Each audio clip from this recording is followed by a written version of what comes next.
BD office, नगर पालिका के chairman को भी मैंने बाई हैंड सरकार को तो ये भी दिख रहा होगा सन क्या है और ये क्या है। तो आपको पेंशन नहीं मिलती? कुछ नहीं लेकिन मिलता। सरकारी डॉक्यूमेंट में तो आपको मिल रही है। कहाँ कितना मिल- खुश हो सरकार से आप। निराला टीवी में आप सभी का स्वागत है दोस्तों। मैं राशिद निराला हाजिर हो चुका हूँ एक और वीडियो के साथ। और आज की इस वीडियो में दोस्तों एक ऐसी करतूत आपके सामने लेकर आएंगे जो निश्चित रूप से आपको भी सोचने के लिए मजबूर कर देगी और शायद आपकी हंसी भी आ जाए, क्योंकि सरकार ने लोगों की सुविधाओं के लिए नए नए डॉक्यूमेंट तो ईजाद कर दिए, लेकिन उन डॉक्यूमेंट्स में सुधार करने के लिए सरकार के पास शायद कोई सिस्टम नहीं है, या सरकार ने जो पोर्टल बना रखे हैं वो शायद काफ़ी नहीं है। क्योंकि आज की वीडियो में ऐसा ही कोई विषय है हमारे साथ कि एक लड़की है, उम्र करीब 21 साल उम्र है, और उसका जो हरियाणा में फैमिली आईडी है, परिवार पहचान पत्र, जिसके बेस पर आज हरियाणा के जो भी सरकारी या प्राइवेट संस्थान है उसके बिना बच्चे को किसी भी तरह से प्रवेश नहीं देते, चाहे वो नौकरी के लिए हो, चाहे वो फिर एडमिशन हो या कुछ भी हो। हरियाणा में तो एक तरह से परिवार पहचान पत्र पूरी तरह से कंपलसरी कर दिया। लेकिन उस महज 21 साल की लड़की की जो फैमिली आईडी है, परिवार पहचान पत्र है, उसमें किस तरह से उन्हें परेशान किया है वो हम आपको दिखाएंगे इस वीडियो के माध्यम से। तो उस लड़की जो पिता हैं गुरमेल सिंह जी, वो मेरे साथ मौजूद हैं। तो जी गुरमेल सिंह जी, क्या कुछ समस्या है तो आप ही बताएं। सबसे पहले तो मैं निराला टीवी चैनल का धन्यवाद करता हूँ, जिन्होंने हमारी आवाज़ उठाने के लिए इतना कष्ट उठाया और हमारी बात सुनी। और हमारा मैटर ये है सर कि जब से दिसंबर 2022 से ये फैमिली आईडी इन्होंने अपडेट किया है हरियाणा सरकार ने, तब से ही हमारी फैमिली आईडी में दिक्कत आ रही है। जी तो सबसे पहले हमने सीएससी पे कंप्लेंट डाली, जो भी था जी 2 महीने लगभग हमने कंप्लेंट डाली, तो उस पर हमारी कोई ठीक या सुनवाई नहीं हुई। फिर उसके बाद हमने 18/4/2023 को नारायणगढ़ से एसडीएम ऑफिस से सीएम विंडो डाली, जी जहाँ पे मेरी लड़की पढ़ती है। जी तो उसके बावजूद भी अभी तक आज तक उस कंप्लेंट का कोई भी समाधान नहीं निकला। और मैं अपने लेवल पे बीडी ऑफिस, नगर पालिका के चेयरमैन को भी मैंने बाई हैंड अपनी रिक्वेस्ट दी है।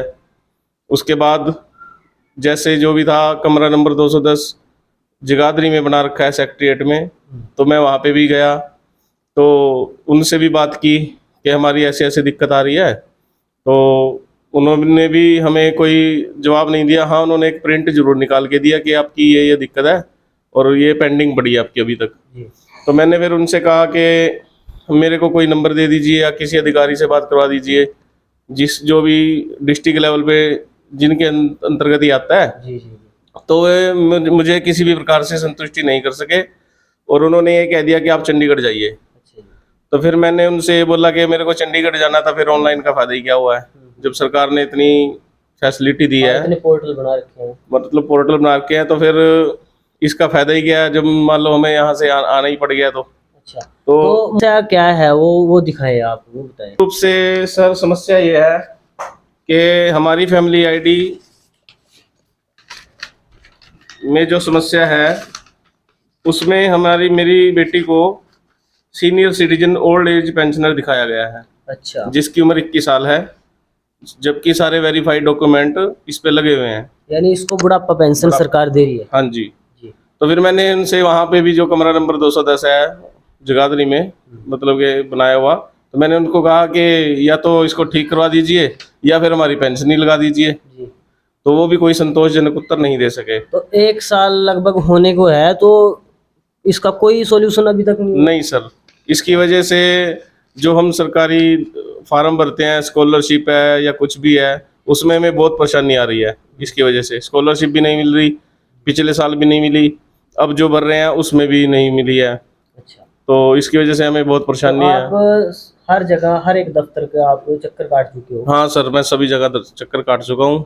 ये लास्ट जो था 9/7/23 को भी मैं 27 तारीख को 1:30 पे उन्होंने मेरे को प्रिंट निकाल के दिया है, ये जबकि 2 दिन पहले का है।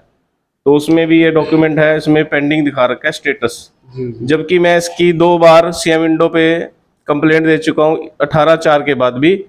दूसरी कंप्लेंट में इन्होंने डिस्पोज ऑफ करके मैसेज डाल दिया, कोई फ़ोन नहीं आया, किसी अधिकारी ने कोई साइन नहीं करवाया, कोई सुनवाई नहीं है, कोई ये नंबर नहीं देते, या कोई अधिकारी इसको डील कर रहा है, मतलब उसको भी नहीं बताते कि कौन अधिकारी इसको डील कर रहा है या उसका क्या नंबर है। बस मतलब राम भरोसे सरकार चल रही है।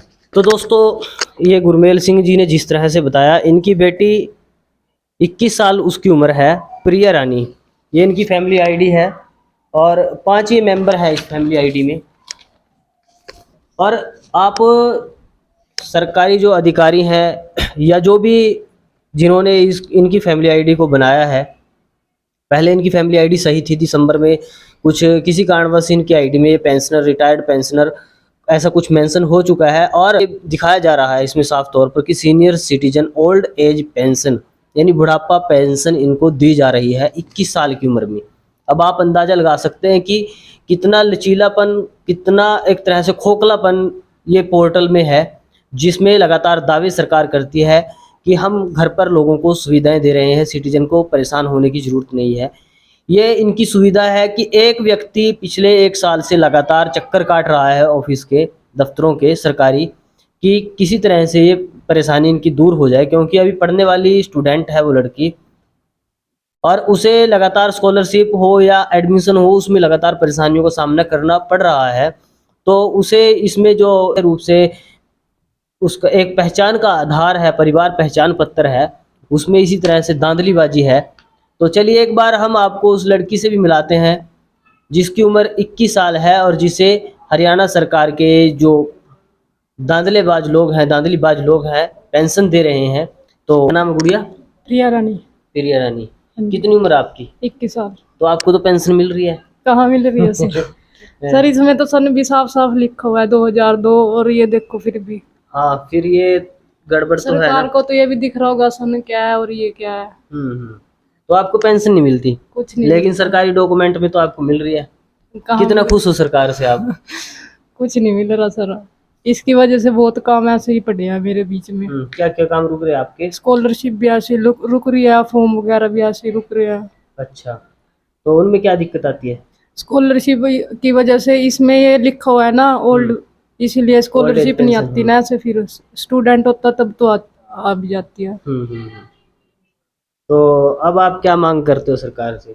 बस यही ठीक हो जाए, कब से 1 साल से हो रहा है ये सिस्टम। अच्छा, मैंने खुद कराई थी नारायणगढ़ से, वहां से भी कोई वो नहीं आया रिस्पॉन्स आगे से। अच्छा। विंडो पे तो देख सकते हैं दोस्तों, ये लड़की है 21 साल लगभग उम्र है और इसको दिखा रखा है कि इसको पेंशन मिल रही है ओल्ड एज।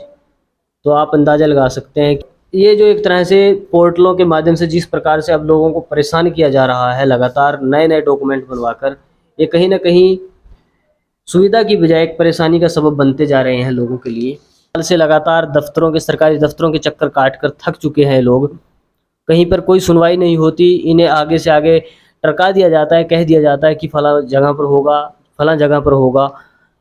डीसी ऑफिस में जा चुके हैं, 210 नंबर कमरे में बता रहे हैं। एसडीएम ऑफिस से इन्होंने सीएम विंडो लगाया है और जो लोकल सीएससी हैं उनमें 2 बार सीएम विंडो लगा चुके हैं, लोकल सीएससी में जा चुके हैं। कहाँ कहाँ नहीं गए अब यही गिनना शायद बाकी है, नहीं तो हर जगह हर सरकारी दफ्तर में जा चुके हैं। लेकिन ये एक समस्या जो इनकी बनी हुई है, जिसकी वजह से ना तो इनको स्कॉलरशिप मिल सकती है और ना ही ये किसी नौकरी के फॉर्म भर सकते हैं। तो आप देख रहे थे द निराला टीवी में आपके साथ राशिद निराला। धन्यवाद।